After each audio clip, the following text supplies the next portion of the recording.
Okay guys, dito po tayo ngayon sa tinatayuan na bagong Senate sa Metro Manila, sa matatagpuan po sa Taguig po, sa DSWD po sa Magallanes po. Ito po, malapit na po talaga siyang matapos guys. Napakaganda po talaga ng ano na ito, ng kanilang plano. At sa mga gustong pumunta dito sa Makati, matatagpuan lang po dito sa sentro ng Makati po itong Senate na tinatayuan nila guys. Yan na po ang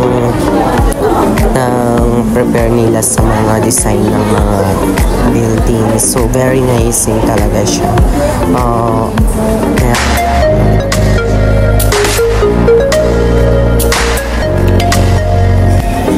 Yan.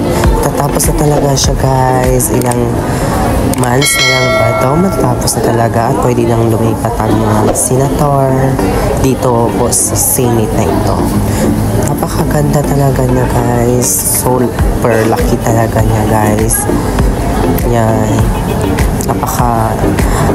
Yun yung mga building na unique talaga na makikitagpuan.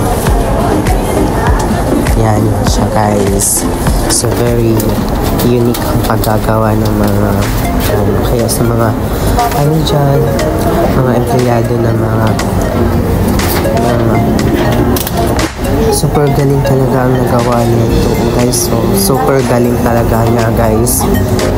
Yan. Dito na po, ayan na po yung enter po. Yan. Yan po. Yan. Napakaganda.